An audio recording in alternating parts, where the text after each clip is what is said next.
I'm Naima Latif, and if you're watching this, that means you're one of the 4.6 billion people from around the world who are using an electronic device to talk to people. In these times, people are using the internet to talk to everybody. Friends, neighbors, family members, co-workers. People are on their cell phones and computers all day long. Now, if you're in business, that is great news. That means you can sell your products and services all day long and never have to leave your home. All you need is a media connection, somebody to connect you to an audience. And that's why I'm talking to you today. We produce programs, and our audience members are people who shop.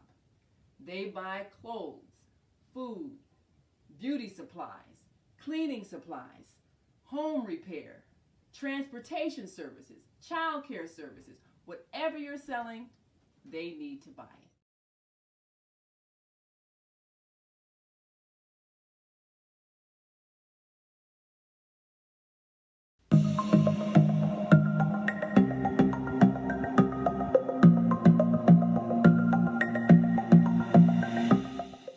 Hi, I'm Barbara.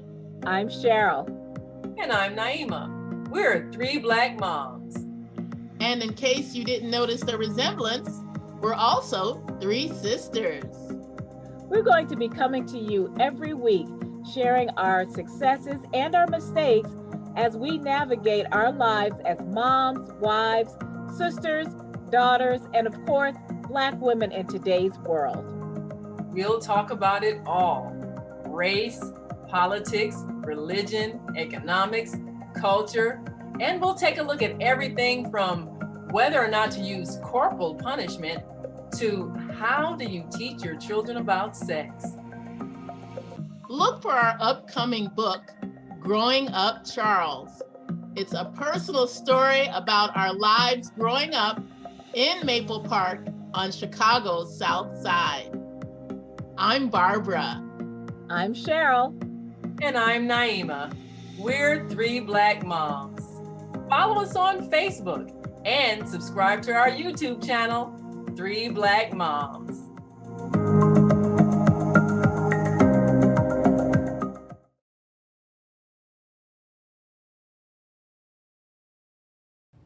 Hi, I'm Naima Latif, and if you're watching this, that means you're one of the 4.6 billion people from around the world who are using an electronic device to talk to people.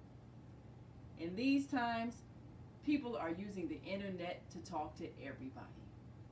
Friends, neighbors, family members, co-workers. People are on their cell phones and computers all day long. Now, if you're in business, that is great news. That means you can sell your products and services all day long and never have to leave your home. All you need is a media connection, somebody to connect you to an audience. And that's why I'm talking to you today. We produce programs, and our audience members are people who shop. They buy clothes, food, beauty supplies, cleaning supplies, home repair, transportation services, child care services. Whatever you're selling, they need to buy it. We're your media connection. Just follow this link, and tomorrow you can sit back and relax at home while your business is making you money.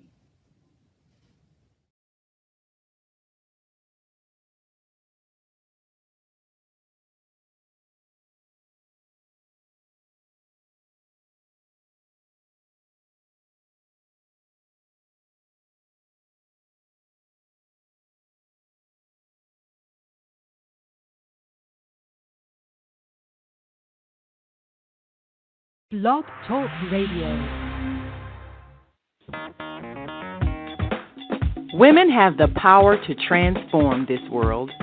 We can end crime and violence if we all agree to do one thing: share. Let's share our wisdom, share our time, share our talents, share our finances, but most of all, let's share our love.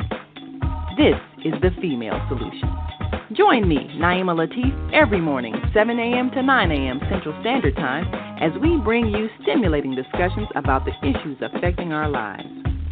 If you're listening online at www.blogtalkradio.com/the-female-solution, press the blue button that says follow and get our daily topics every morning directly to your email and your smartphone. Hi, I'm Naima Latif, executive producer of the Female Solution Radio Show. We invite you to call in 515-605-9325 and participate in this daily think tank as we examine the challenges we face and develop solutions that restore peace and harmony. We are global transformers, changing the world from the way it is to the way it should be. We are one. Wherever we live on this earth, we are one human family. On behalf of our team of radio hosts, I'd like to extend a greeting to all the members of our family, whenever and wherever you may be listening around the world. To our family in China, Ni Hao. In India, Namaste. In Japan, Konnichiwa. In Korea, Annyeonghaseyo. In Russia, Zdravstuyte. In Germany, Guten Tag. In Poland, Dzień dobry. In France, Bonjour. In Spain, Hola. In Italy, Ciao. In Egypt, Ahlan wa sahlan. In Ghana, Akwaba. In Nigeria, Peleo. In South Africa, Sawubona. In Senegal, Nangadef. In Kenya, Jambo. In Israel, Shalom. In Pakistan, Afghanistan, Palestine, and Saudi Arabia, Assalamu alaikum. Greetings, and may peace be upon you all. Join us live on the on-air radio network. Call 727-731-5192. We want to talk to you.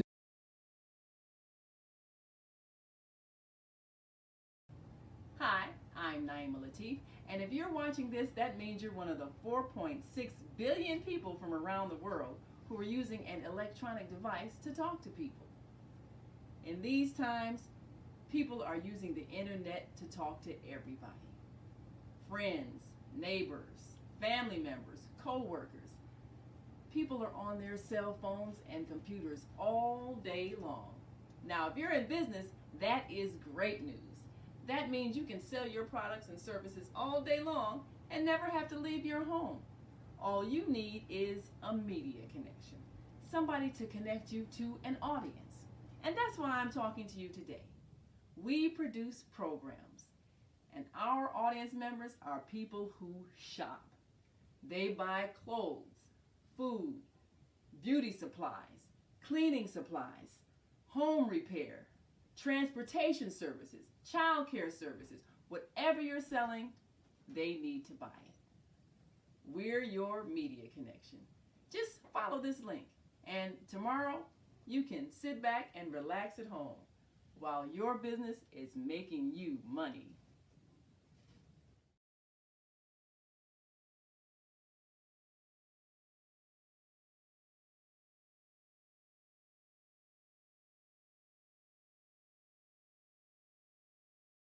Yes, you can sit back and relax at home while your business is making you money.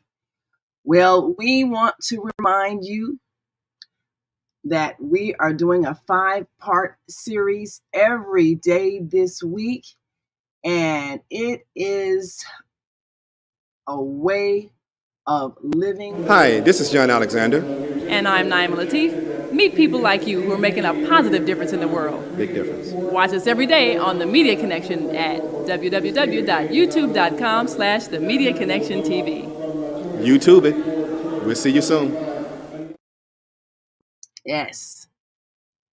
Well, we want to remind you, of course, that not only are you able to make money all day long, you can watch programs that introduce you to people that will enhance your life.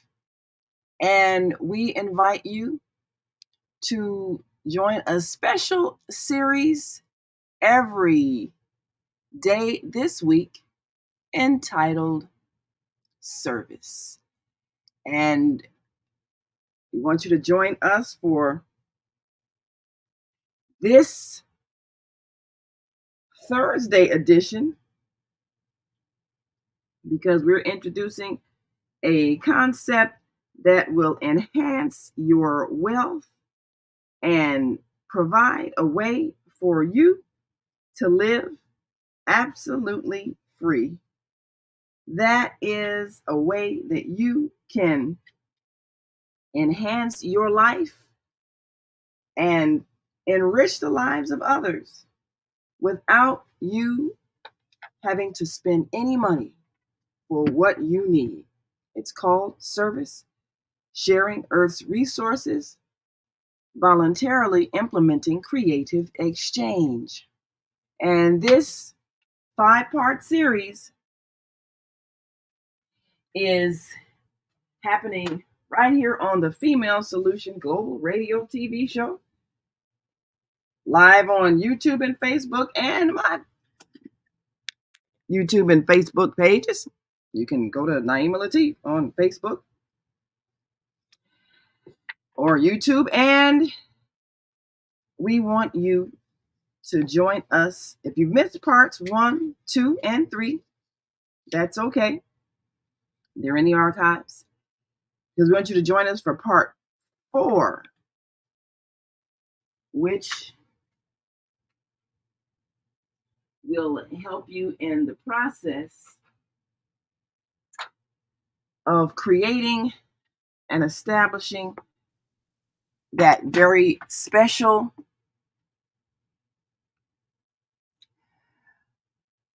system that will empower you to live for absolutely free. Once you identify what you need, then we'll show you how to get it and how to begin the process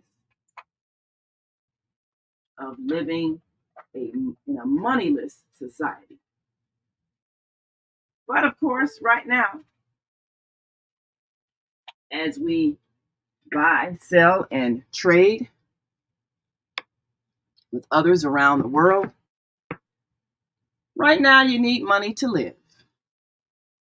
And as a result of that, you have to know some people.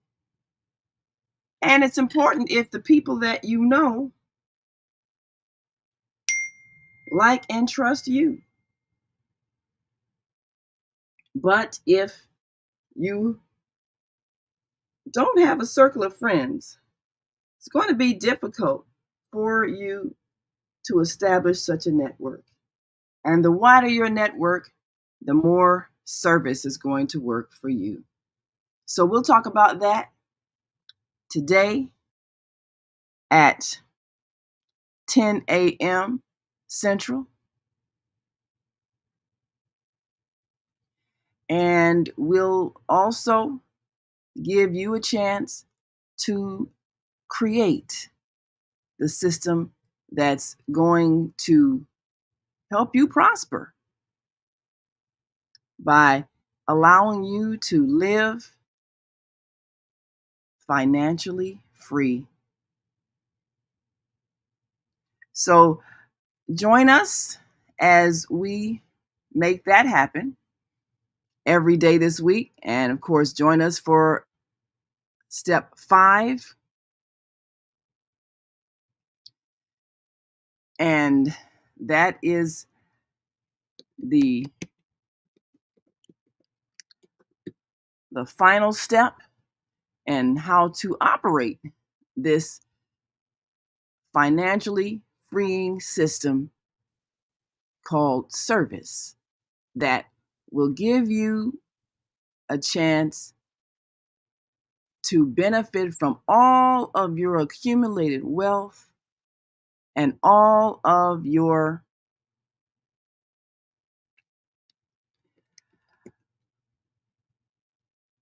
skills that you have acquired throughout your life. Again, that is 10 a.m. Central. And it is every day this week. In case you missed it, you can always go back in the archives. Join us for part 4 today and the final chapter, the final part on Friday, 10 a.m. Central. So, of course, if you are listening online, well, of course, you can, if you are watching on Facebook or YouTube, we invite you to be a part of this, I would say, evolutionary step, because we are evolving back to a society in which people can trust each other enough to trade with each other fairly. And that's the system we're teaching you how every day this week. So today, as we join our Thursday host, Zoe Ma, we're going to take a look at language. And let's, again, look at the opening. Every day, we look to teach you how to speak more than one language. And the reason for that is that we want you to be able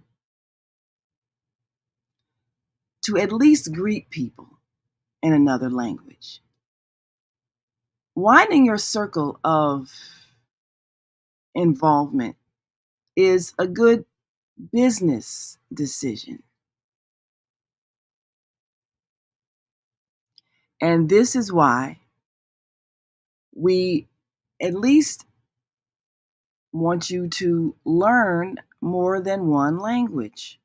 At the end of the show, we teach you how to say thank you in several languages.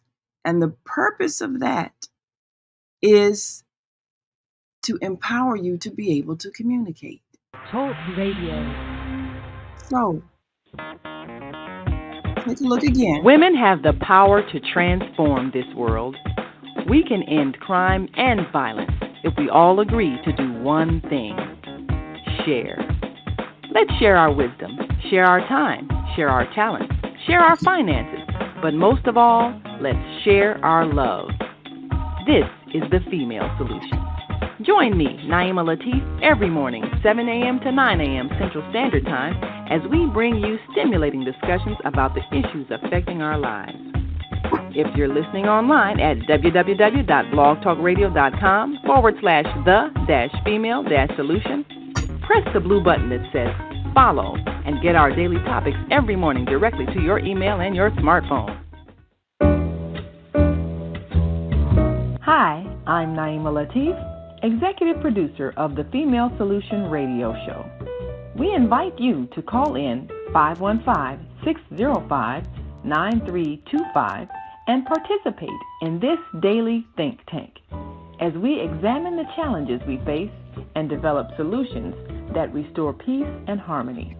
We are global transformers, changing the world from the way it is to the way it should be. We are one. Wherever we live on this earth, we are one human family. On behalf of our team of radio hosts, I'd like to extend a greeting to all the members of our family, whenever and wherever you may be listening around the world. To our family in China, Ni Hao. In India, Namaste. In Japan, Konnichiwa. In Korea, Annyeonghaseyo. In Russia, Здравствуйте. In Germany, Guten Tag. In Poland, Dzień dobry. In France, Bonjour. In Spain, Hola. In Italy, Ciao. In Egypt, Ahlan wa sahlan. In Ghana, Akwaba. In Nigeria, Peleo. In South Africa, Sawubona. In Senegal, Nangadef. In Kenya, Jambo. In Israel, Shalom. in Pakistan, Afghanistan, Palestine, and Saudi Arabia. Assalamu alaikum. Greetings, and may peace be upon you all. Join us live on the on-air radio network call 727-731-5192. We want to talk to you.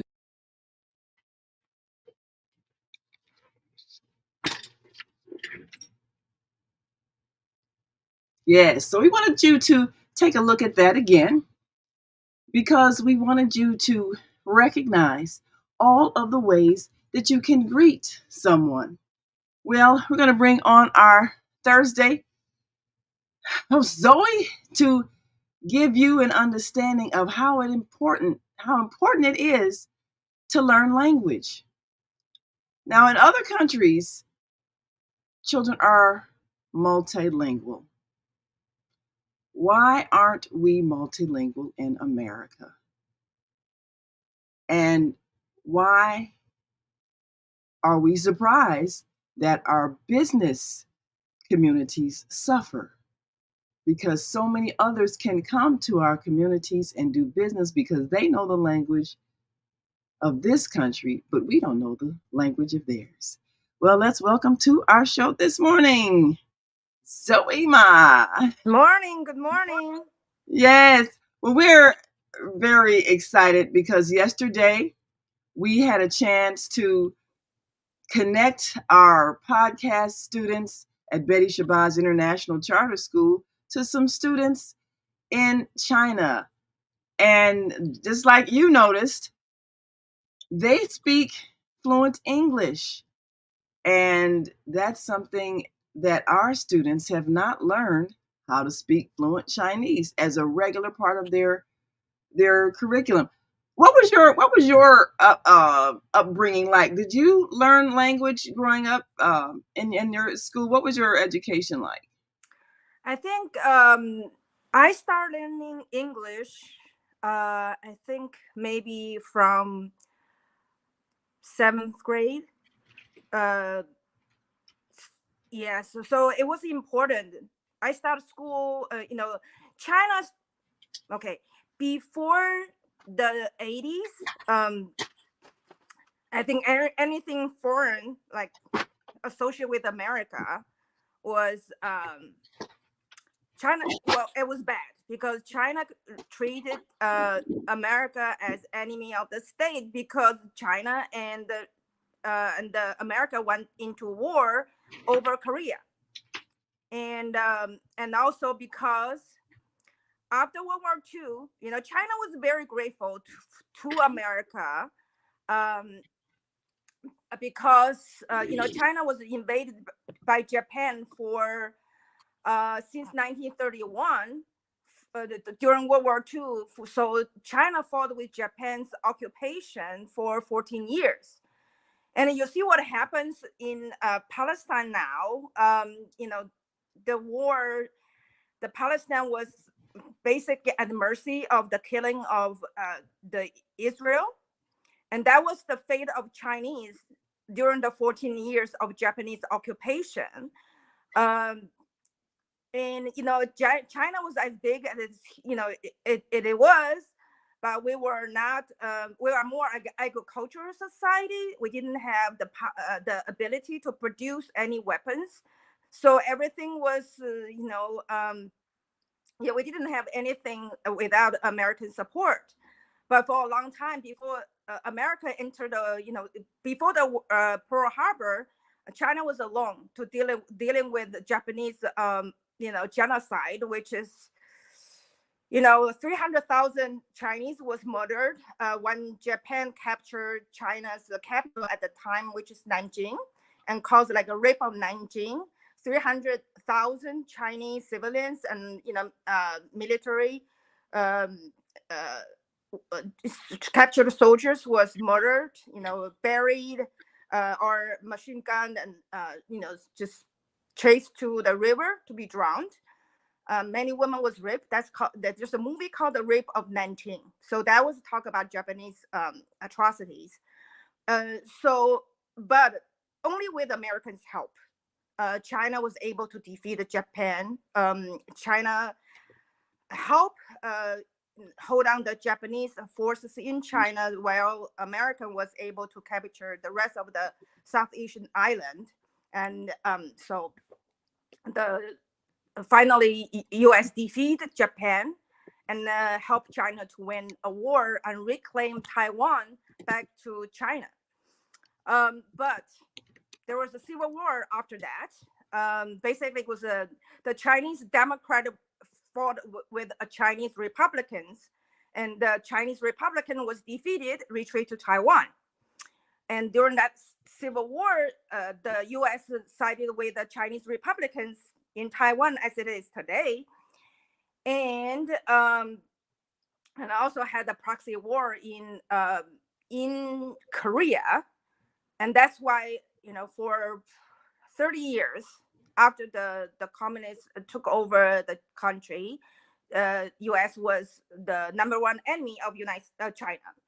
But after U.S. government switched diplomatic ties from the Chinese Republicans on the Taiwan island with the Chinese Democrats in Beijing, we start to include English into our curriculum. So at the time I was in middle school, we were start learning English. And I was so good at it because our advisor, my advisor at the time was an English teacher. So of course, I spent more time on learning English than any other subjects. So when I get to the college, I was trained as interpreters. And because at that time in the early 1990s, people who were with English speaking skills was very, very scarce, I became very successful at a very young age, because at that time, many foreign companies starting to recognize the size of Chinese market, and they want to produce products in China and to be sold to the Chinese. I remember at that time, the slogan of Coca-Cola said, if they can sell one Coca-Cola to one Chinese out of, at that time it's 1.2 billion, they will make a lot of money. And so because of so many foreign companies enter China, and they all need the English speakers, I was offered a job at the 25-year-old, 24-year-old, a salary, like at that time it was $1,000 per month, with a purchasing power of almost $500,000 at the time. And I was able to buy my first home, my first townhouse at age 25. So that was so important to know the skill of doing business. And right now, you see the school. This is the school yesterday at the podcast. You see the exchange between the American students here and the Chinese students here. The Chinese students was able to converse in English beyond just say, hello, my name is so and so. But on the American side, that's all what they can say. I think the English is the way of doing business in the world right now. But you probably will see sometime, just like back in the 90s, English was the language for business. Pretty soon you will see Chinese as language for business, because like if you are in China, it's the Little Africa in South China. Most of the Africans doing business in China are those who can speak Chinese, because China is very huge. I think I was 1.4, 1.5 billion people. Very few people can speak English, but they all speak Chinese. And most of the entrepreneurs in China do not speak English, but they have a lot of knowledge. They have a lot of connections to help you to make it in the business world. So, and those Africans living in China, doing business in China, are those African students who are on Chinese scholarship, government scholarship back in the 90s. Since the 80s and since the 80, I don't know, maybe even before that, because I know when I was in college in 1987, and when I started college in 1987, there are African students. One is from Tanzania, and I know the other guy, I don't remember what African countries. They study, I think, marine technology, whatever, in the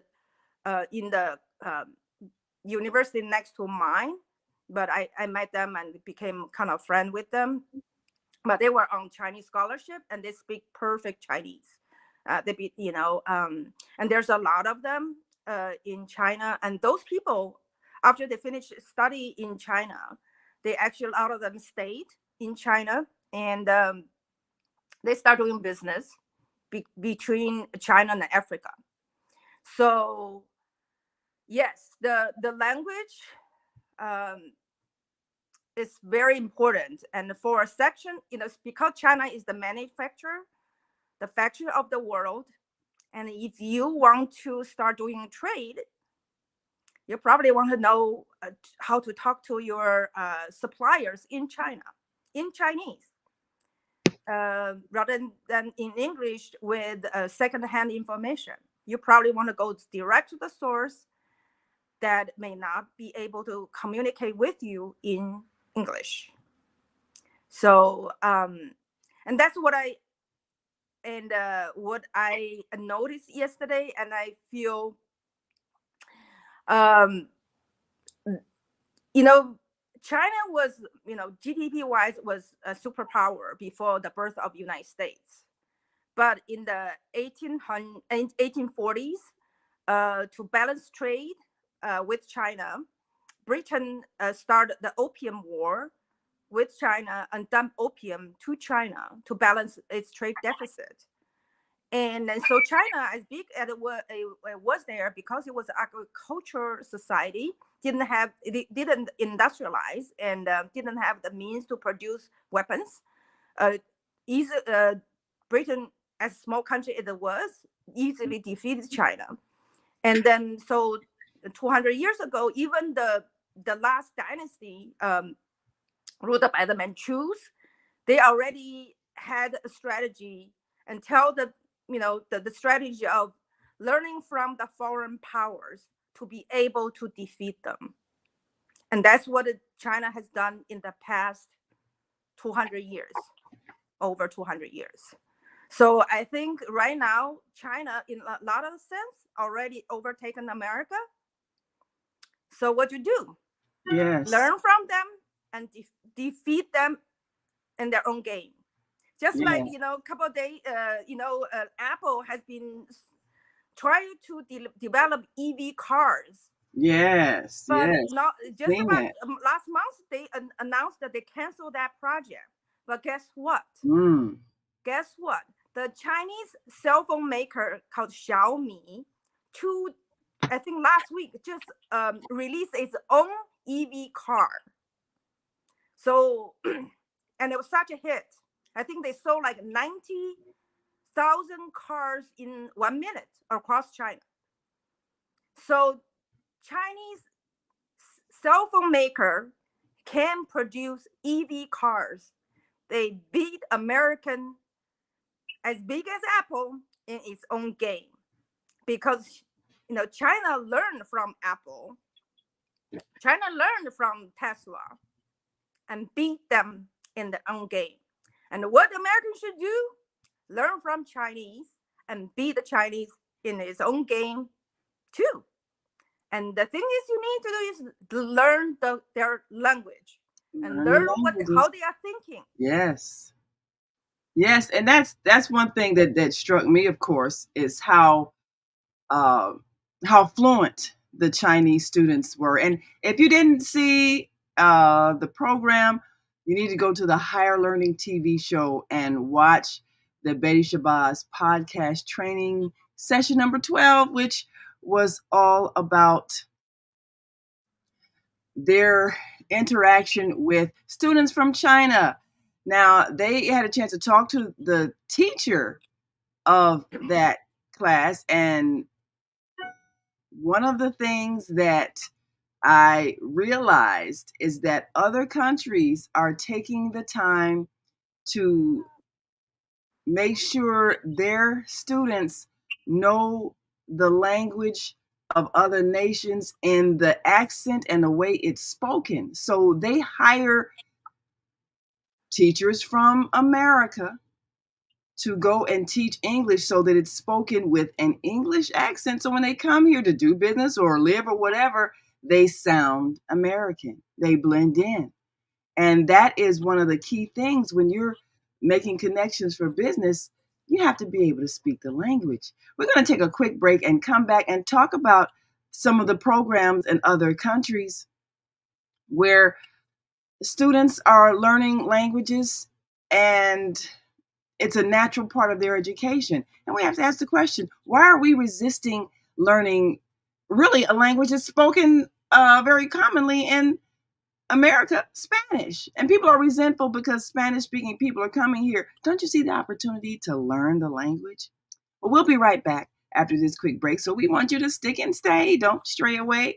We'll be back with Zoe, and we'll talk about how Americans should learn Chinese and other languages in order to increase their business opportunities. We'll be right back, so stay with us.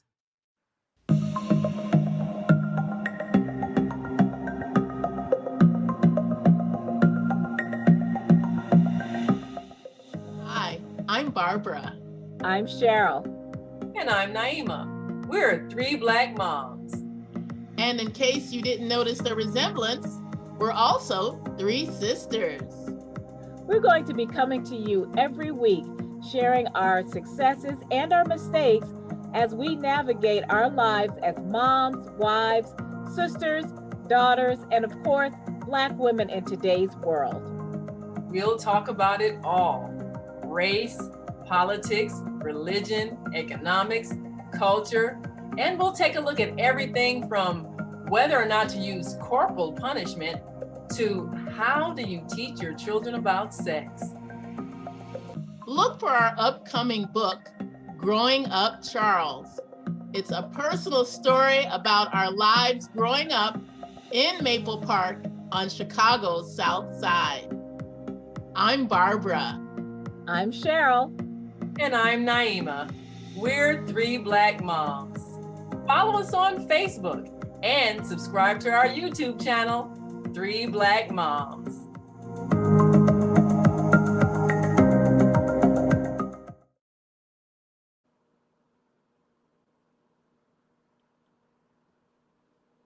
And if you are watching, you can join us on the On Air Radio Network and call in 727-731-5192 because we want to talk to you.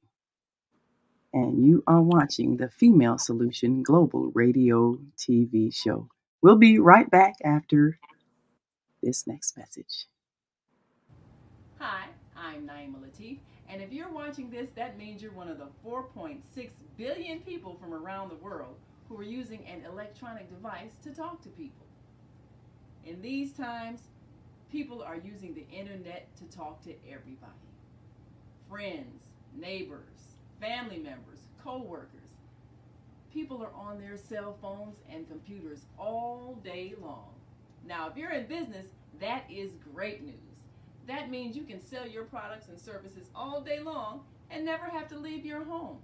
All you need is a media connection, somebody to connect you to an audience. And that's why I'm talking to you today. We produce programs, and our audience members are people who shop. They buy clothes, food, beauty supplies, cleaning supplies, home repair, transportation services, child care services. Whatever you're selling, they need to buy it. We're your media connection. Just follow this link, and tomorrow you can sit back and relax at home while your business is making you money. And that is exactly what we want you to be able to do. Sit back and relax at home while your business is making you money. That's the whole point of us encouraging you to be a part of this revolutionary time when we're able to connect with each other face to face all over the world. And we saw yesterday with the students at Betty Shabazz International Charter School how powerful it is when we can connect across continents. But look at how effectively those students can communicate in English. And we taught our students that, few words, basically word of greeting and how to say goodbye. But we're planning another exchange in which they converse with the students. We're going to prepare them with a couple of more phrases so they can feel what it's like to actually converse in a language other than English. I think our students are crippled because we don't have a strong language program in America. And instead, we want to force everybody to speak English. Well, that's fine. They come here speaking English, but you can't talk to them in their language. And then you get mad because they're speaking French around you, or they're speaking Urdu around you, or they're speaking Arabic around you, or they're speaking Spanish around you, or they're speaking Chinese around you. And you're mad because you can't understand what they're saying. You feel like they're probably talking about you. But whose fault is it that your school doesn't provide a multilingual program? Now, my daughter went abroad and taught English in Korea for 5 years. They've got a government program, English program in Korea called EPIC. And she taught there, and I visited her, and I saw her. She was teaching kindergarten. They're learning English in kindergarten. What languages are we learning in kindergarten? And she taught, I'd spent time with her. She taught a 6th grade classroom. And, this is part of the culture. They're learning languages. Now, the person who is the teacher in China, that's my niece, the eldest daughter of my eldest sister. She spoke about that, how she went abroad and enjoyed the program and decided she wanted to major in Chinese in college and became fluent in Chinese. And I've told this story several times, how I went to China, got lost, couldn't find a hotel, called her up, and she was able to put her on speaker, and she was able to explain to a shopkeeper where I was looking so he could guide me to where I wanted to go. Because I didn't speak enough Chinese. I had a few little words, but I didn't know how to say, what street do I get to find my hotel? I didn't have enough language. She did. So she, of course, her and her husband have been teaching there for years. They know the culture, they know the people, and her Chinese language is fluent. And, when our students greeted her in Chinese, she came back with a whole bunch of other stuff. And they were like, oh, okay.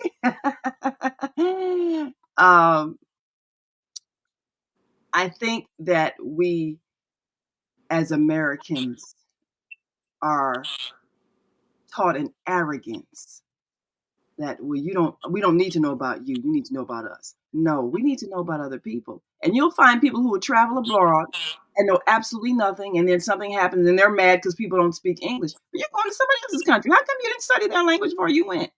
They don't have to know yours. You do have to know theirs, though. So, and I think another thing I want to add is what I noticed. When I say, okay, you send a notice, 5 o'clock, set your alarm at 5 o'clock and watch it, which I did. I really set my alarm and then get up at 5 o'clock, watch the show. One thing I noticed, what she said that about Chinese culture, when the student asked, like, what's the key points what you want us to know about Chinese culture? mhm. One thing she said is the Chinese emphasize harmony, not confrontation. That's part of Chinese culture, and they will go That out was of the powerful, way, wasn't it? go Mhm. out of ways to make white lies to just try to avoid confrontation.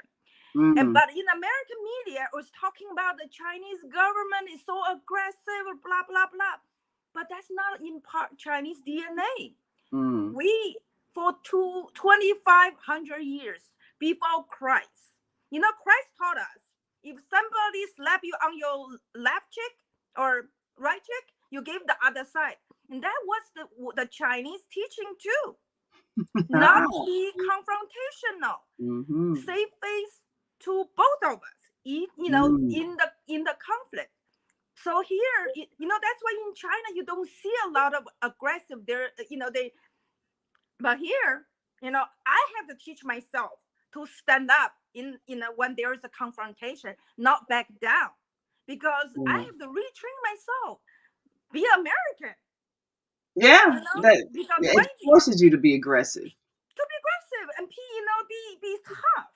But that's not, it's not, mentally it's not nice. You don't want to get yourself in that situation. You want to live in harmony. And that's the whole thing in around 2,000, 2,500 years ago, because in 2,500 years ago, there's a period of China was called warring state, means there are 7 or more small states. They just, all they do is fighting with one another. And then the country was a chaos. So when that's when China, one emperor was strong enough to unite all 7 small states and become one country. And China always want to be in one country, is because they do not want to have the internal fight with one another. So I think, for us to advance mentally, is we try to find harmony, peace in ourselves, and peace with one another. Let's not resort to confrontation to solve an issue. And so I think it's not just the language, it's also the mental state. Yes. That's a very important thing to know. Yeah, so how we have to change, let's get out of our comfort zone with what we know, and go to another country to learn how they live. And that's the reason I came to this country. 30 years ago, I've been, this year, I've been in the United States for 30 years. The reason I came, because I was propagandized by American government, is, for China, poverty is a way of life for thousands years. Mm-hmm. And then, so back, 70 years ago, when the Chinese Democrats won the civil war against the Chinese Republicans, because the majority of Chinese people, 95% or 99% of Chinese people, support and help militarily the communists to defeat the nationalists with the Chinese Republicans. The mandate for the Chinese government, the communists, is to end the poverty. Mm-hmm. And in the 1989, there was a huge, it was 70 years before, that was the second largest in 70 years, the students' protest in Tiananmen Square. It was not about democracy. It's more about protest against the failure of the Communist Party to end poverty. And then, at that time, the Communist Party already started, there was a corruption. So the corruption is the way to legitimize poverty. So the student like me traveled 30 hours train ride overnight to Beijing to protest against the Chinese government's failure to end the poverty for the ordinary people. And then later I have this white American medical students from upper middle class background tell me, we American government service people. So I thought that was the truth. So I came to study in the United States, figured out maybe American way, including democracy, would help, end poverty. We all thought there was no poverty in the United States because all the media, everything they say is America, was the superpower, the richest country in the world. So in our mind, when there's the richest country in the world should not have no poverty. And after 30 years, I really know whatever the democracy or whatever it is, the American system does not end poverty. And I'm surprised and then I'm shocked. A lot of Americans actually accept this idea that poverty is a way of life, just like our former Secretary of State, Jim Ryan, I think he said, corruption is a way of life. No, poverty is not a way of life. And the Chinese have been fighting for over 2,000 years, and finally, Chinese figured out a way to how to end poverty. And I think America should, especially the majority of America are not living middle class life, and those are living in middle class life are losing their grounds too. So poverty is going to return to the majority of American population. Are you really accept that? So what are we going to do about it? Yeah, I think that's one of the things that Americans have to look at. If other nations have found a way to end poverty, rather than calling names, oh, they're communists, that's bad.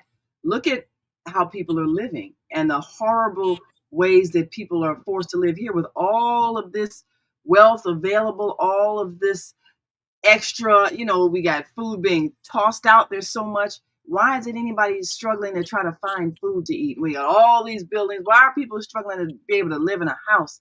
It's something wrong with this system. It's something wrong with the way we operate this system.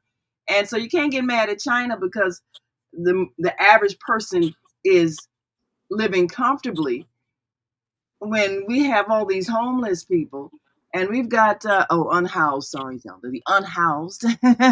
Yeah, Zelda, our Monday morning mindfulness host says, Grand Rising, beautiful queens. Thanks for enlightening us. Yes, we had such an amazing time with the students yesterday at Betty Shabazz. And one of the challenges that we see in our system is that we really don't teach our children to think globally. And it's not fair to them because they're entering a global society where everybody's learning all these languages and learning other cultures. And Viata says, Grand Rising Queens, good info here. Yes. And thank you all so much. And thank you all for sharing the show because we want to encourage people to follow us so they can at least if you don't do anything, you learn two things. You learn how to greet people and you learn how to say thank you. So we do that every day on the show. We play the ending. We play it says thank you. You should always learn how to say thank you. And wherever you are, if you can't do anything else, express gratitude. And then, of course, to greet somebody. Just even if you just know that word of greeting, at least it opens the door and says, I respect your culture enough to at least know how to greet you in your language. And those little things make a big difference when you're doing business with someone from another culture, another language, another nation. It says, I respect you. And when people feel respected, they're going to more likely want to do business with you. Nobody wants to be treated badly and they're giving you money or giving you services. Nobody wants to be treated badly. They want to be treated like you care about them. So those things matter. And one thing I think that you said that I really hope people grasp is about the culture of harmony. And Lavinia Weiser, the young lady who came on the show as the teacher of those students, she was born and raised in America. The aggression of America, the meanness of America. So coming into a culture and seeing that the way of life is to avoid confrontation, that's a totally different way of thinking. Because the way we were raised, and everybody knows, and we want you to chime in. You can call us on the On Air Radio Network. Blog Talk is having issues today. That's why we're on more than one network. So you can call us at 727-731-5192. The number's right on the screen. All you just do, announce your name. We'll certainly bring you into the show and let you have your say.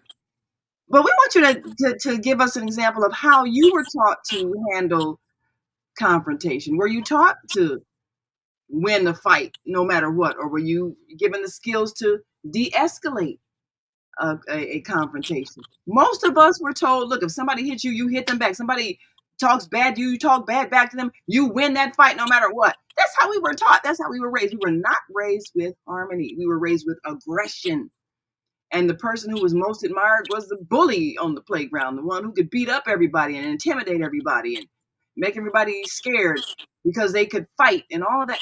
That's the way we were raised, and that's a really destructive way to raise children. So we have a challenge whenever we interact with children to be able to model that behavior of harmony, because we were not raised with harmony. We were raised with harsh words, and we were raised with insults, and we were raised with aggression. So our duty now is to model a different kind of behavior to our students. And it's difficult if you were born and raised in America to show something you have not seen yourself. So, after the show, one of the students, I got into a conversation with one of the students who her family has traveled abroad, and she was saying that she did notice the difference of how other cultures are not aggressive, and how, especially Chicago, is a very aggressive place. It's like you have to fight for your life. It's that kind of survivalist culture. So she noticed the difference between even her relatives that, she interacted with, aunts, uncles, and so forth, and then going abroad and seeing, as we were told, how others are more in harmony, non-confrontational, able to cooperate without a lot of arguing, and how she really, was raised more of in a peaceful environment, and then going to school with children who were not raised that way. It was a bit of a challenge for her. And, developing a certain kind of aggression just to protect yourself from other people's attack, whether it's verbal or even emotional, whatever the case is. But it's difficult when you're in an environment with people who were raised to be aggressive and raised to fight, and you have to show them how to get along and how to disagree without it being a confrontation and a conflict and a escalation toward a physical attack. I know it's difficult even for teachers, because our generation was raised with a lot of aggression. We were insulted all the time. We were treated badly. So it's a challenge for teachers even to be able to model that kind of peaceful behavior, because we didn't receive it. And you really have to retrain yourself first.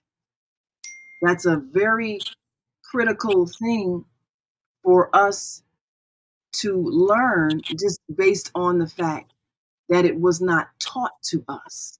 We don't know what it looks like to, tell a little fib rather than get someone angry. We don't know what that looks like to calmly remind someone that maybe something they've done is incorrect. We don't know. I think, I think your Eunice mentioned, and then I think the student in Betty Shabazz so smart, because I was there. Mm-hmm. They asked very good questions. Yeah. And this question, they actually raised that question. He said, "Do the kids get into detention? Yeah. Do they go to trouble?" You know the answer, and then your niece gave, and that's the Chinese way how to de-escalate, because the Chinese always now thinking zero-sum game.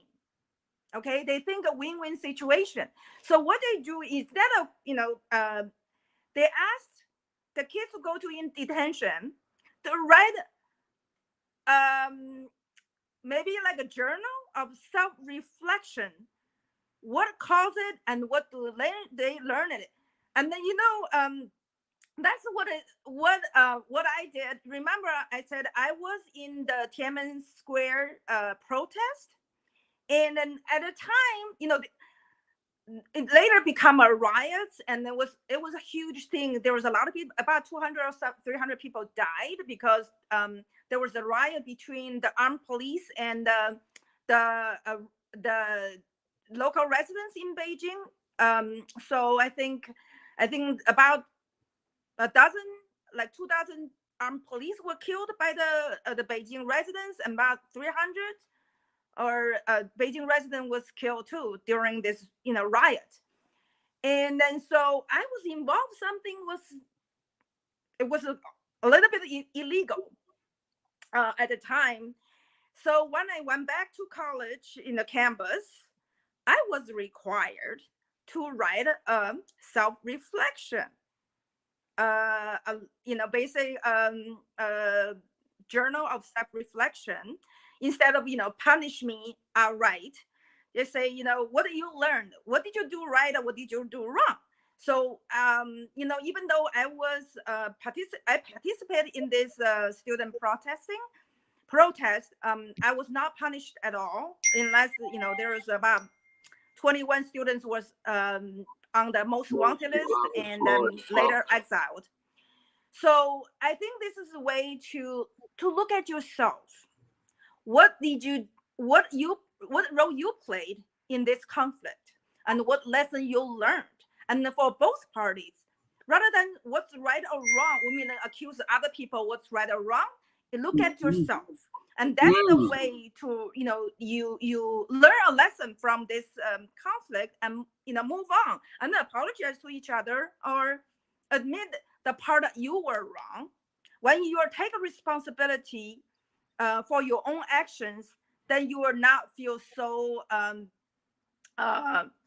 wrong that you need to take on more aggression to get a upper hand over the other person. So this is the way the Chinese do to de-escalate, and then rather than just sweep it underneath the rug, is more to confront it yourself first. And so that's kind of a Chinese way. And then when I become a Christian, I learned, Jesus said how to treat your other people. Right. It was really as yourself. How to de-escalate, how to not be aggressive.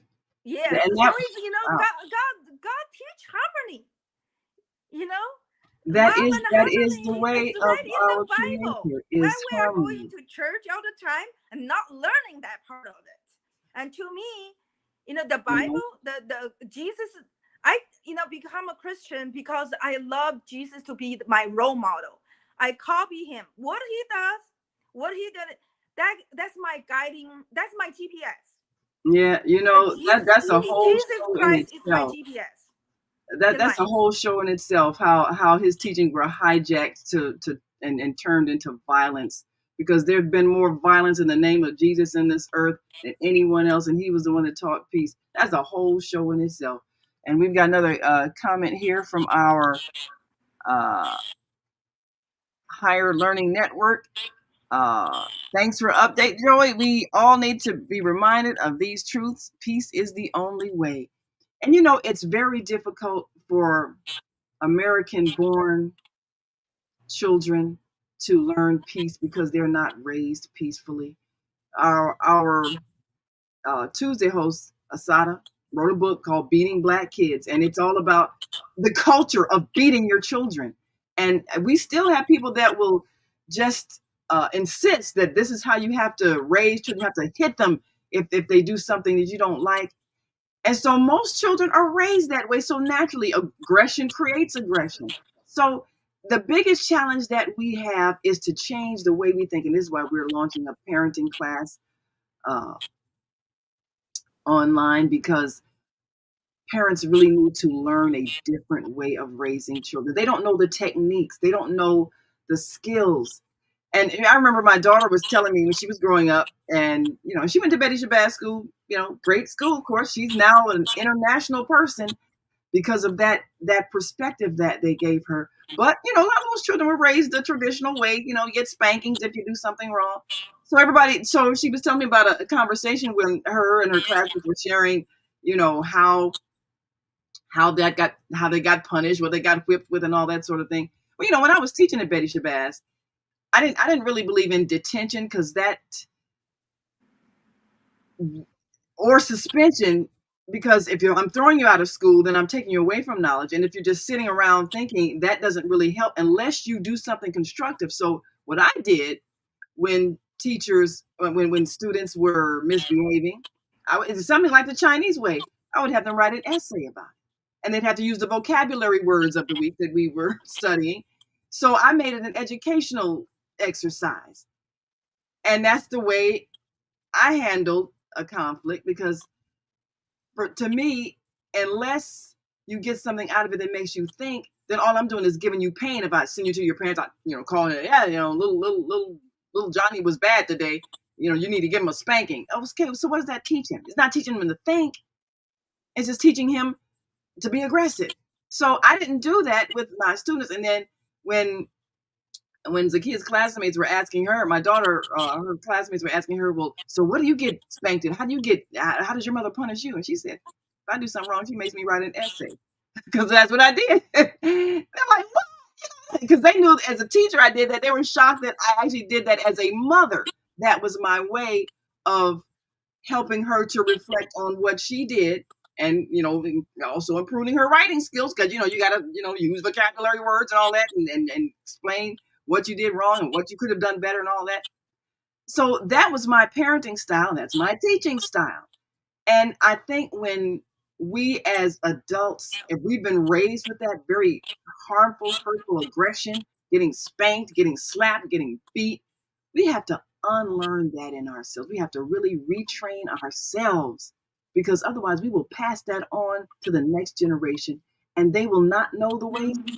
You can send a child to church all you want and hear all the teachings of Jesus, but if you're beating them in that household, it's not going to mean a thing. And that's what we got to get in our minds. We have to demonstrate that way of peace, because when we go abroad, we're going to see a whole different way that people interact, and we can't be pushing and shoving and wanting to fight. No, that's not acceptable. And one thing that I noticed, I didn't notice a big police presence when I was in China or in Korea. And on the news, I didn't hear a lot of violence, and unlike American news, where every few minutes somebody's getting shot, stabbed, beat up, all these things that didn't exist. We didn't have that. So we have to look at what is it that we are doing that's creating this violence that we're experiencing. It's coming from the grown people, because we were raised with violence, and we have to unlearn that so that we can be civilized. American people are not civilized. Like in China, the police don't carry guns, and in America, the police is almost like an armed squad. Like, they are on war zone. And, in China, you see the police actually, help. It's actually, that's where you get the help. Like my mom, when she was during the COVID, and she needed to come over United States and need to fill out paperwork, and because everything was locked down, and my mom had no way to find help. What I told her, I said, go to the police station. They will help you fill out the forms. But in America, do you think you will send your mom to the police station, ask for help? The Chinese police was there to help people solve, daily problems. Very few people, very few places that has the kind of, things that need to be dealt with, arms. Very few. Actually, before, they were talking about Xinjiang, before before 9/11, there was nothing in China that has the armed police that present in China. But it was because the Uyghur extreme Islamic extremists, they actually did a lot of terrorists, and then they caused actually a lot of armed police present across China, because they actually, did a train station. When there were incidents, in the train station, they used machete, killed 30 innocent people at the train station in South China, like 1,000 miles away from Xinjiang. So wow, now that's horrifying. That is horrifying. You never seen here like that, but in China they use machete, and then So, Kill and many people. that's a point that we need to also understand, because it's not the weapon. Even though we're I'm strongly anti-gun, but if a person has violence in their heart, everything becomes a weapon. Which is why Yeah. they don't have utensils like knives and forks in the prison, because they know the mindset is violence. So they don't have belts, because you could strangle somebody with a belt. You could stab somebody with the knife that you use to eat your food, or a fork. So they don't have utensils that can be weaponized. When you have a violent mindset, when you're raised with violence, then everything becomes a weapon. So they might not have guns, but if they got machetes where you're supposed to be chopping meat to eat, but in a violent mind, everything is a weapon. So it's the mind that has to change, and that means changing the way we raise our children. That means changing the way we behave, and that whole the whole terrorist thing. And that's again another whole show. We've even had some shows about that. But one act of violence begets another. So you have people who have used terrorism as a political tool to call attention to a situation that they feel is intolerable. But that tactic then creates a reaction. So now places that were peaceful have to be on the defense. And so it just escalates. So the right thing for us to do as a global society, what did Dr. King say? Injustice anywhere is a threat to justice everywhere. We have to remove all injustices committed against people, because people will respond. And if you oppress people long enough, they will kill you. So we have to help people to de-escalate conflict, not react with violence, because that's only going to create more violence. And this is what we should be teaching our children. This is why we have the program at Betty Shabazz International Charter School, and we're connecting them with students with China. When you know someone as a friend, you're not going to grow up and join an army to go and kill them, because they're real people in your mind. They're not symbols of fear that you have to fight. And that's one of the reasons why I'm glad they asked that question. What did you all learn about American culture? And you notice the Chinese students that we learned about, we learned about the Civil War. And I'm wondering what they learned about the Civil War, because that was such an intense defining moment for America. You had a culture where people were forcibly, brutally, cruelly enslaved, and they had to literally fight to end that system. And there's still remnants of it in our culture. That's why there's the extreme aggression, there's the extreme racism, and even in our culture, there's that beating down of our children, because we had to crush the spirit in them so that they wouldn't get beat to death by the slave owners. And that's still part of how we're raising our children, which is why Assata's book, Beating Black Kids, is important for us to understand that there's something wrong with that. Why are you hitting a child? I actually noticed, I that, I see the Black parents, actually use very harsh words to their kids. But also, I have a tenants in Wisconsin.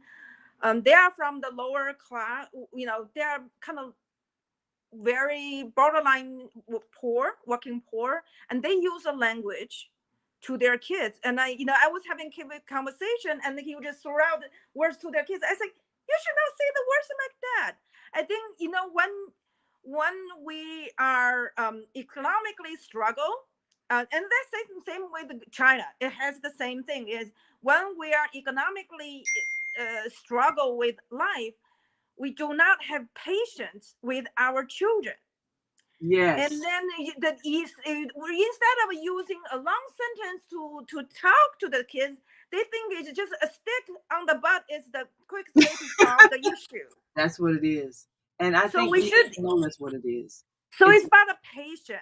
And the kids, they are vulnerable. They are kids. When I had my child and I shared my with my girlfriend, I said, kids are from another planet. When they came to this planet, they didn't know what's the rules. We have to be patient to tell them You know, we can't just give them a stick and whip on the butt. They will be traumatized. I think why the kids see when they came to the world, what we did, make them cry.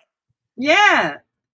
You know, I'm so glad I had an obstetrician that did not deliver my child that way.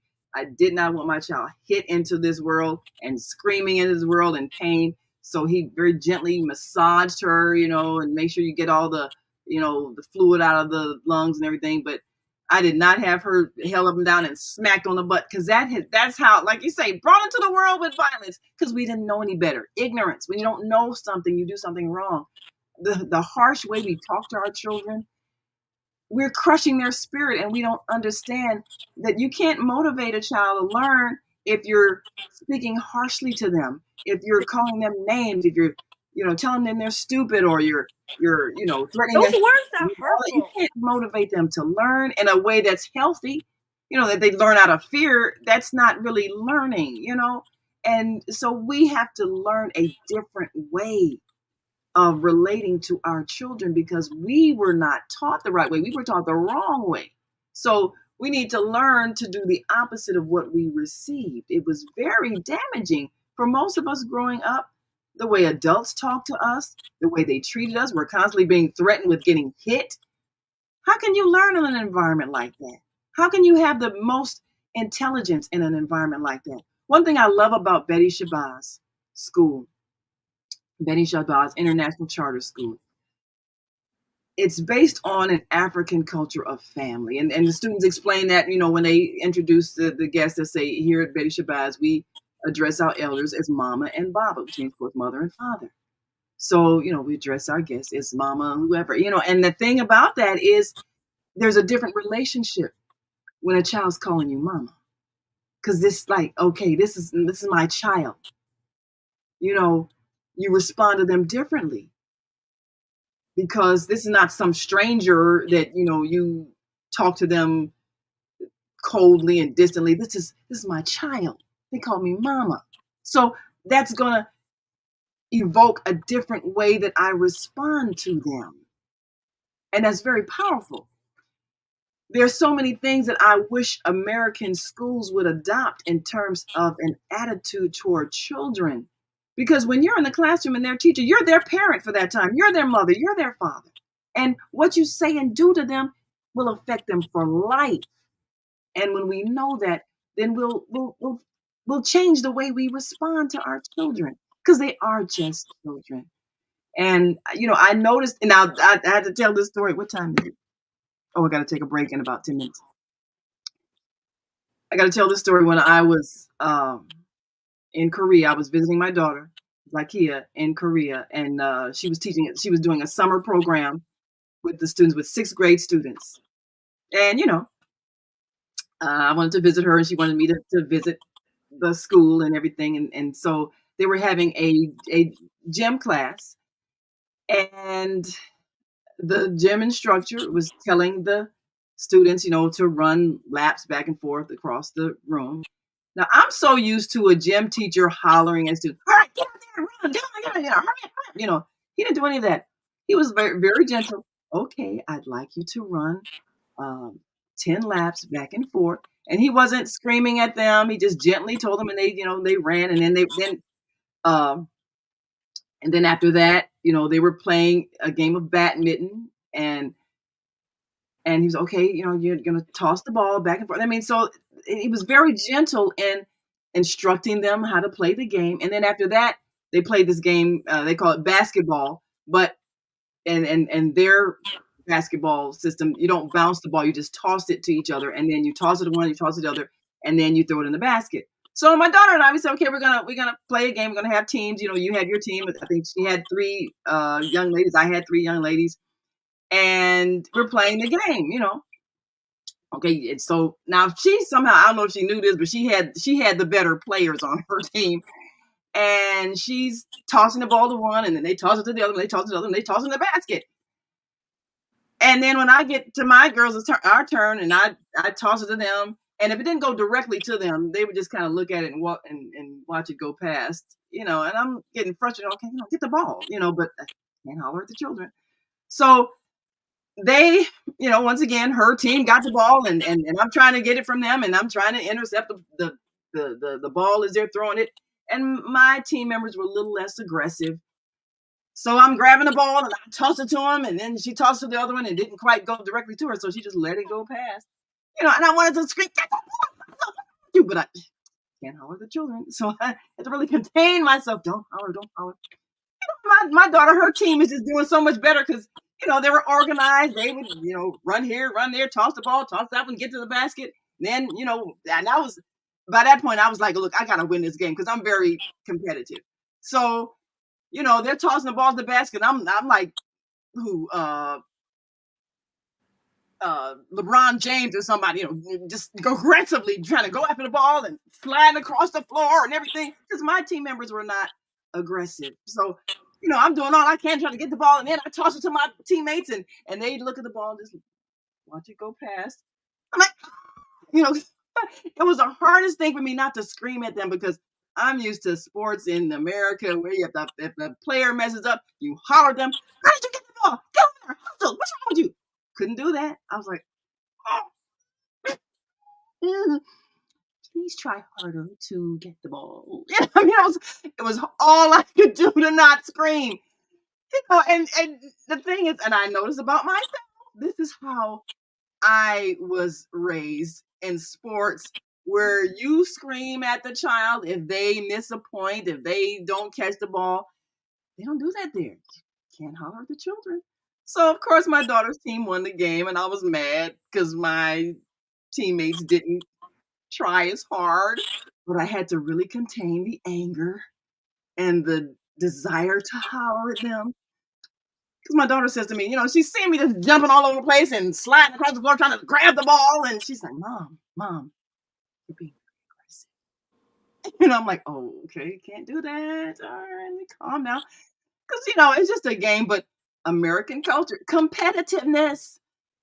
And that was an experience for me to really understand that sports does not have to be abusive, where you make children feel bad if they lose, or you make them feel bad if they miss a point, or you make them feel bad if they're not a good athlete.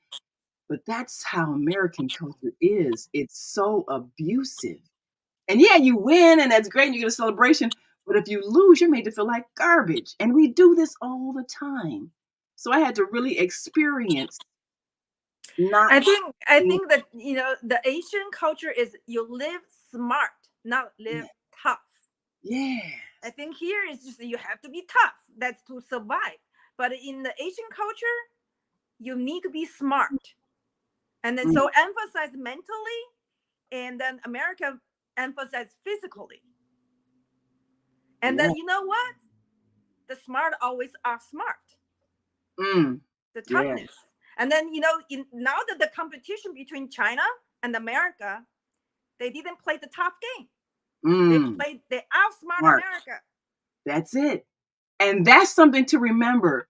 Rather than wanting to go to war with somebody and try to beat them down and take what they have, why don't you just learn how to build a better car, build a better computer, send your children abroad so they can learn what the other people know.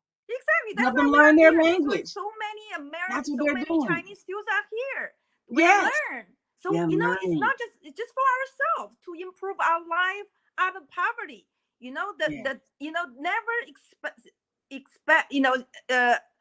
Never accept poverty as a way of life. And it's ingrained into every single Chinese mind. And that's why they do everything they can to be out of a poverty. And I think the Black community, the white community, whatever the community, think about how you can end your poverty. Don't accept that. And what you need, not by tough, it's by smart. You learn from other people. Be patient and learn from other people. When I actually, I learned managing Airbnb before there was Airbnb. And who I learned from it? Irish American firefighter. because you Mm. have to go outside your comfort zone. And I Yeah. learned to manage assisted living. Who I learned from it is a Scottish American 70-year-old in Wisconsin. I will Mhm. go all over to learn from it, learn from Yes. people, and then I can do what I can, be better myself. So I didn't play the tough game. I played a smart game. I learned from the people not in school. You don't need to go to school. Sometimes school don't teach you those things. You Yeah. learn the hands-on experience, the knowledge to Yes. get ahead. And then most of the people, I think I mentioned a story of my client who had no college education. They were middle school dropouts. They went to workforce at the age of 14. They were from rural China, dirt poor places, out of like Mm. in the loonies. But they became a millionaire at the same age, my age. 30 years Mhm. later, they accomplished the same dream because they learned hands-on experience from the people they met. And that's what you need to do, is not stay in the hometown in the loonies, or the where all the poverty. You learn from the people who are successful, who Yes. are Yes. accomplished. So you need to Absolutely. go out of your comfort zone Yes. and to learn. Absolutely. We're going to take our last break and we'll come back and talk about that. How we can expose our children to more successful models so that rather than them imitating the poverty, they can imitate the success. We'll be right back after this quick break. And you can reach us. If you got a comment, you can reach us on the On Air Radio Network. We've got some callers we're going to take after the break. 727-731-5192. We want to hear from you. And of course, if you are a regular Blog Talk listener, Blog Talk is having some technical difficulties today. So that's why we're on more than one network. You can reach us on the On Air Network, 727-731-5192. Let's hear from you. We'll be right back after this quick break. So stick and stay. Don't stray away. We'll be back in a moment. Stay with us. Hi, I'm Naima Latif, and if you're watching this, that means you're one of the 4.6 billion people from around the world who are using an electronic device to talk to people. In these times, people are using the internet to talk to everybody. Friends, neighbors, family members, co-workers. People are on their cell phones and computers all day long. Now, if you're in business, that is great news. That means you can sell your products and services all day long and never have to leave your home. All you need is a media connection, somebody to connect you to an audience. And that's why I'm talking to you today. We produce programs, and our audience members are people who shop. They buy clothes, food, beauty supplies, cleaning supplies, home repair, transportation services, child care services. Whatever you're selling, they need to buy it. We're your media connection. Just follow this link, and tomorrow you can sit back and relax at home while your business is making you money. Yes, we want you all to be able to sit back and relax at home while your business is making you money. That's the way of commerce today. We're a global society. We are on our cell phones all day long. And just think how powerful it is if people across the world are doing business with you and you can talk to them because you know their language. This is why we're encouraging you to find ways to become multilingual. That's why we give you a word of greeting in 16 different languages every day so that you can learn how to speak. At least give a pleasant greeting and at least say thank you. That's important. And, when I think about the students that we met in China during the Betty Shabazz podcast training, and they were showing the atmosphere of their school. And of course, it's a private school. Of course, that means if they've got some money, but still at the same time, you can see there was an effort put into the atmosphere of the school so that it's pleasant. Looked like a resort. I mean, there are ducks in a pond, there's fields of grass and trees, and very pleasant atmosphere. I remember when I went to my daughter's school in South Korea when she was teaching there, and I noticed that the walls were brightly lit and desks painted blue and yellow and green, bright colors. I mean, it was the whole bright atmosphere. And I look at our schools all drab, these, kind of pale paint, and some of them looked almost like prisons. And just the atmosphere, concrete, no trees. It's different. And one of the students that were in the podcast actually all of them, when they looked at the images of the school, they saw the difference. They're out in nature. They've got trees, they've got grass, they've got ponds, they've got ducks. What do we have? And I mean, they were saying that. And I thought, ooh, see, now you understand. When we create an atmosphere that feels joyful, that's connected to nature, children learn in a relaxed atmosphere. But when we've got these schools with these broken out windows and playgrounds of concrete, and the whole thing is just depressing. And we want them to learn in that atmosphere. So you have a poverty image in your school, you have a poverty image in your home. Why are we thinking they're going to be motivated to learn anything? Because they don't see anything that makes them think there's a better way. We're not giving them the experience of a better way. So what do you think about how we need to take our children out of the environment they're in and see something else that would change their minds? Actually, as a sociologist, I actually did a little study on the gun violence in Chicago. And if you do it, is you look at the age group of the people who commit gun violence. 75% of the people commit gun violence in Chicago area is between the age of 17 to 25. So you see the gun violence issue is not because of a gun. It's because youth crime. Why youth commit crime? It is because the environment was not supportive to them. Yes. And they were not they are not able to grow up in an environment that actually give them an alternative lifestyle. Yeah. And that's what I noticed. When I was a campaign for Willie Wilson last year, and I was driving to his meetings, I can see, I live on the north suburb, so I would drive from the north side all the way to the south.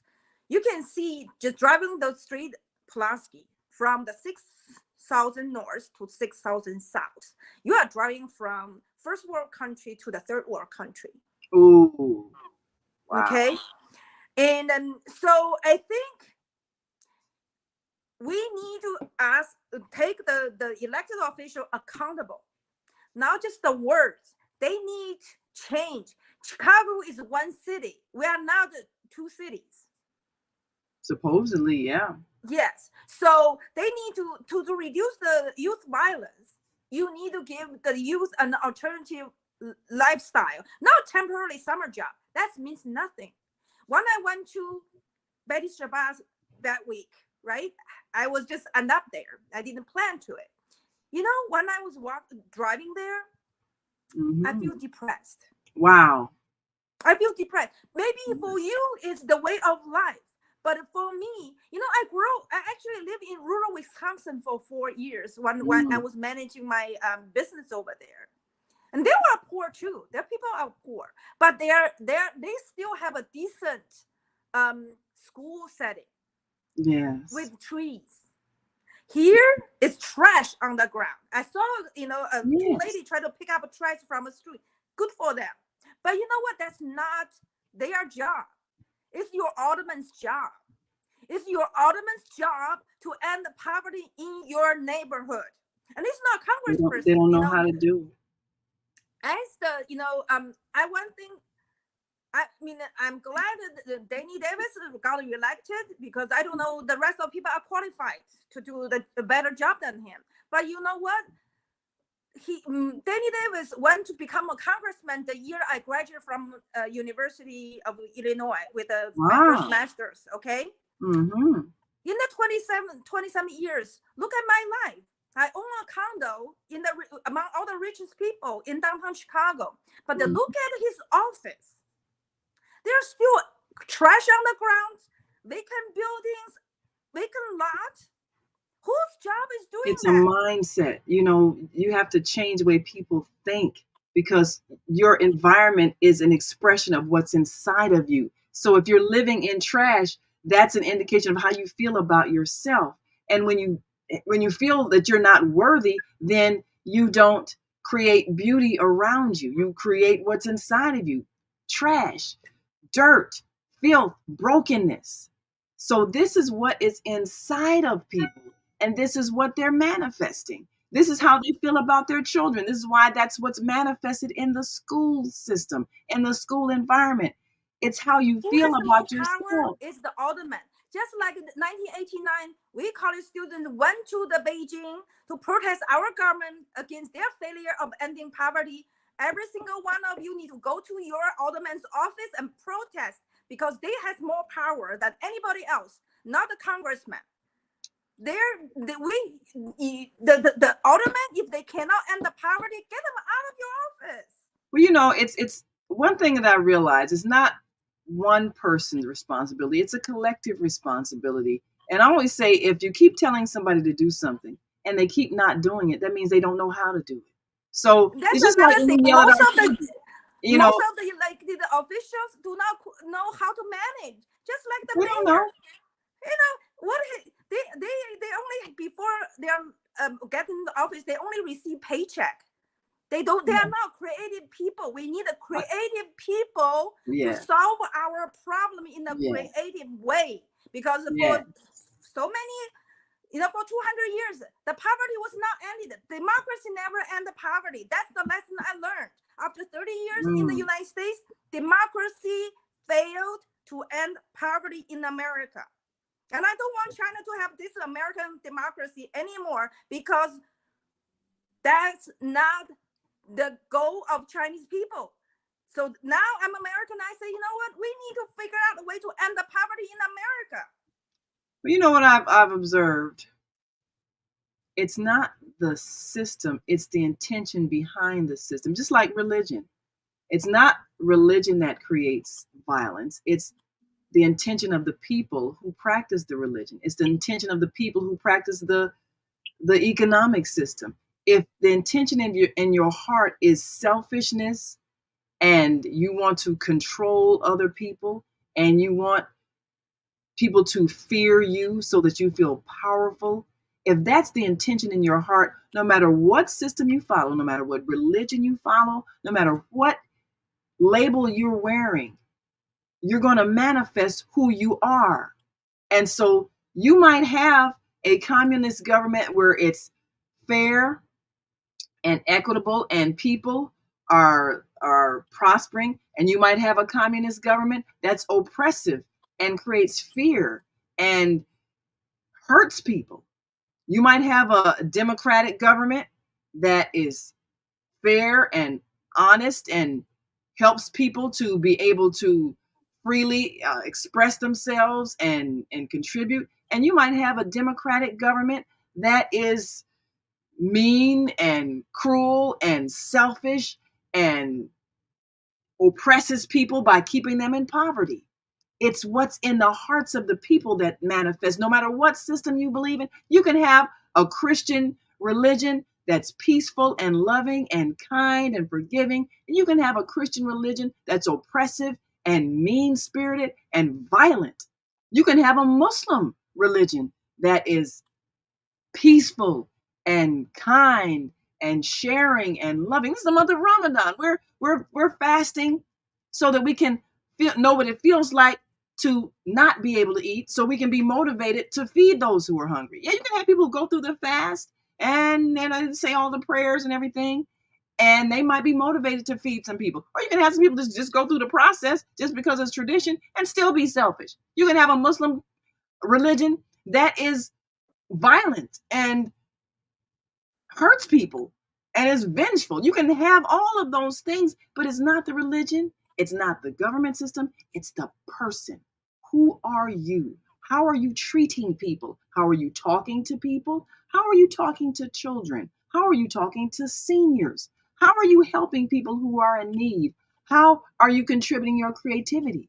What you are is manifested in what you do, not the label that you wear. So I think our biggest challenge is to change what's inside of people.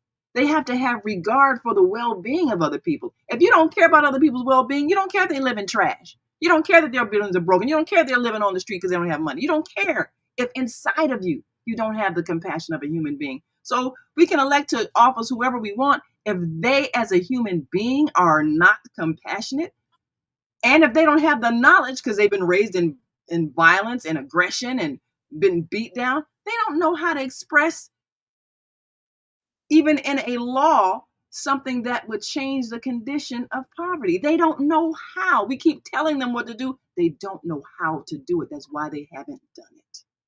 Yeah, I think, if our goal is to, I think for every human being, the desire to live a decent life, the what is called a middle class life is a decent life. If that's everybody's desire. But so if you want to elect official, it's like, see if how they get themselves out of poverty. If they don't even live outside poverty, besides taking bribes, that will not help you to get your life out of poverty. Yeah, well, that's real. Now, Deborah, our third Saturday host, and she hosts a travel show. You got to tune in so you can move around with Deborah. She says, greetings. There are many ways parents and others, even the Female Solution broadcast, can share with everyone, starting, of course, with travel, novelists, and sharing the paths of successful people. And that's what we look to do every day. To bring you to another world, you can envision a world of peace. We see that every day. And definitely when you get out of your comfort zone, you go someplace different, you travel, it opens your mind to other possibilities. Just like people going to another country, we're seeing where police don't carry guns and you don't hear violence on the news. And I mean, that shocked me because I'm like, okay, I've been in Korea for a whole week. I haven't heard a siren. Haven't seen murder on TV. It doesn't really exist like that everywhere. That was news to me, traveling, seeing something different. And she says, like in business, the arts and politics, the world, an egg doesn't become a chicken overnight just because. That's right. You gotta take the time to develop yourself by going somewhere where people are different and appreciating the difference. That's what makes humanity evolve, when we can appreciate what other people have to offer.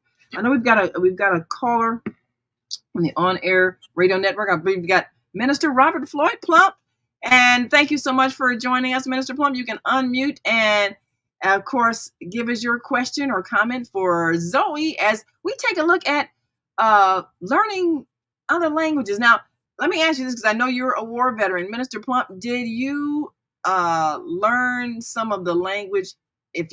First of all, did you go to other countries? And if so, did you learn any of the language? We on Yachalon, Hua, we don't die, we multiply. Black is beautiful as you are, a superstar. And you too, Zoe. Thank God for the female solution. Yeah. Yes, as they say, yes, we can. And,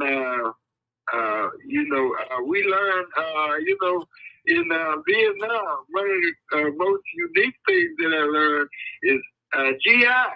What you doing over here fighting now? Same. It's like Muhammad Ali said, they ain't being nothing to me, so I ain't going over there fighting. Fighting the Vietnamese. But we said Buku Wow. Dinky Down. Buki Dinky Down is Buki like Diki you Down. crazy for yes, Buku Dinky Down. Oh wow. You know, however, Naima, we're on our way. First of all, the Harold Washington Foundation is against all violence, and the People's Marching Corporation, which is sponsoring the Harold Washington Foundation, we are on our way to pick up the Harold Washington Foundation Peace Caravan Parade, the permit. Oh yeah, on your birthday, you know, it would be really an honor and a privilege and a blessing for you to be our sister in charge as the senior elder sister in charge on your birthday, because we are totally against Zoli violence, robbing, stealing, and killing, and looting, and hijacking, and all of the wrong, evil things that people are doing in Chicago, America, and the world. Mm-hmm. This is your brother and friend from a different mouth, Minister Robert Floyd Plump. Well, thank you, Minister Plump. It's on your birthday. Yeah, even though you did call me a senior elder, but that's good though. Aging is good. Aging is good. Yes. Aging is experience. Aging. That's right. Means it's Age is experience. experience. So thank you, Minister Plump. And Minister Plump, of course, is a seasoned elder that has been championing the cause of peace all of these years. And a lot of our war veterans, and thank you so much, Minister Plump. I don't know I don't know, weather permitting. I don't know, because we'll see how that day goes. I'm also relaunching our, or of course, beginning our spring session of our pandemic farms and going to help people prepare their earth wherever they live for growing some healthy food that day. I love to do, innovative things on my Earth Day birthday. But, as Minister Plump was saying about the war and the fact that many veterans went, many soldiers went to Asian countries, and they realized what people were fighting for was the same thing they were fighting for back home, was, the right to live in peace, the right to not be in poverty, and even this whole communist battle. Now, I went to American schools, and there's nothing greater than propaganda against communism, and it would make you afraid of any country that's communist. Even I was talking to my sister who watched the video of the Betty Shabazz students, and I was talking about they're talking to the students, and we're gonna have them talk directly to the students and learn more about China, and you see how beautiful the school was. And she's like, yeah, but they're communists. And I'm like, yeah, but look at their school. They got ducks, they got a pond, they got trees. We don't have that. But you know what? I think people don't realize who is the biggest communist? God. Because God owns everything. And the concept of communism, it comes from the Christianity, the Judaism of one God owns all. That's right. We're just sharing it. But that's the biggest socialist is Jesus Christ. Because he didn't hang out with the rich people. He despised the rich people. He hang out all the way to all poor people. Yeah. So if they have a problem against the communists and socialists, they shouldn't be Christians. Ooh. Okay, so their people use propaganda to instill fear when God, the Christian God, Jesus Christ, wanted peace and love. The whole Christianity, the faith is a story of a love story. Why we need to hate? Wait, did you see God, Jesus Christ to advocate a war? No, he never did it. So for us to be a true Christian is to follow the footsteps of Jesus Christ. Jesus Christ, the GPS. Follow him. To me, when I feel so disillusioned with America, I hate it. I was so disillusioned with America because that was a lie that America ends poverty through democracy. Period, a lie. But how I find peace because I feel I find Jesus Christ, that I Mm. can take him as my GPS in life, how to treat people, how to handle my life, how to be patient. A lot of time, and I feel like there's a lot of time I could not solve a problem.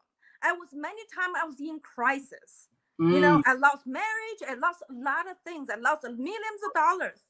But now, what? I want to be patient. There's two things I learned. One, I was so disillusioned, but when I actually feel I find Jesus Christ in my life, I learned the things I did not have at that moment. There's two reasons behind it. One is because God decided, he's the communist. He owns everything. He owns the time and land, everything, the universe. Mm. He knows my life story. So he Yeah. said, maybe he's at that time when I don't have the things I want, it's because he think, number one, maybe it's not good for me. Mm. Because he know better. Right. Then you know what? Then why should I fight for it when God said it's not good for me? So then I have a little peace. Another reason is God owns time. He decided if that thing I want that actually belong to me, but not at that moment. So I need to be patient. A lot of time, I think the best medicine for anything in life is time. Yes. Time will cure all things. Yes. Because who control time? God. Yes, absolutely. So just be patient with life and prepare yourself for that opportunity. Yes. And that's the lesson I learned. My success story, I was interviewed by the magazine 316. Maybe you'll put it down. And it's the story of patience, perseverance. And then, while you are being patient, learn from other people. I learned from this, anybody, there's actually Chinese sayings. Out of the 3 persons walk along with you, one can be your teacher. That's smart. Yes. Yeah, so that's why I learned to manage, when I couldn't have a regular job, being even real estate agent, my son was 4 months old. I couldn't take time off to, I couldn't afford a babysitter. The babysitter would make more money than me as a real estate agent. So I could not do the job. So I have to learn manage properties.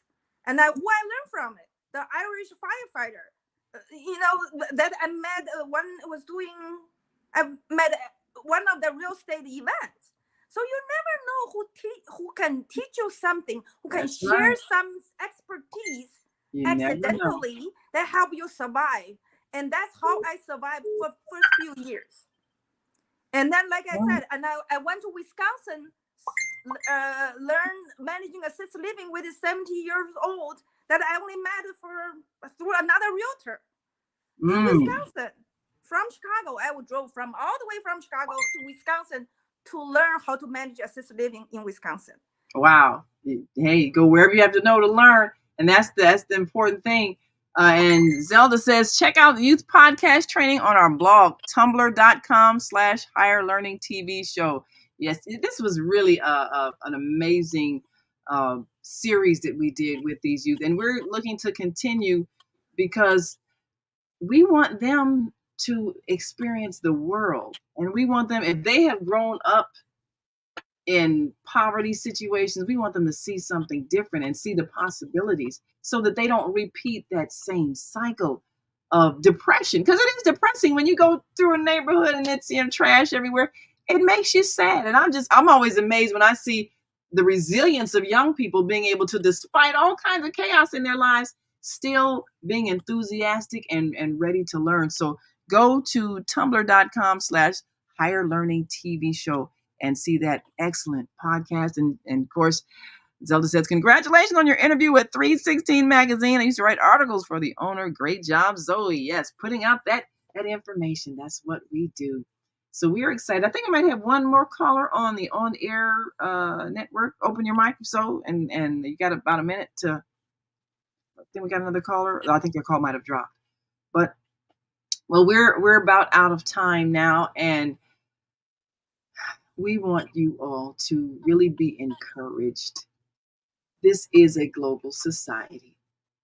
And you got to learn more than one language if you want to really do business globally, because other people are making sure their children know your language. And they're going to have an advantage over you when you don't know theirs. Don't be mad at the Spanish speaking people that's here. Don't be mad at the French people. Don't be mad at the Italian people. Don't be mad at the Polish people. Don't be mad at the Chinese people. Don't be mad, because they're here doing business.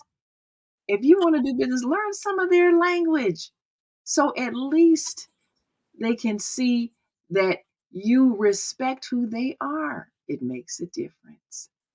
Well, we are going to go now and leave you again with this beautiful word of greeting that you can learn in so many different languages.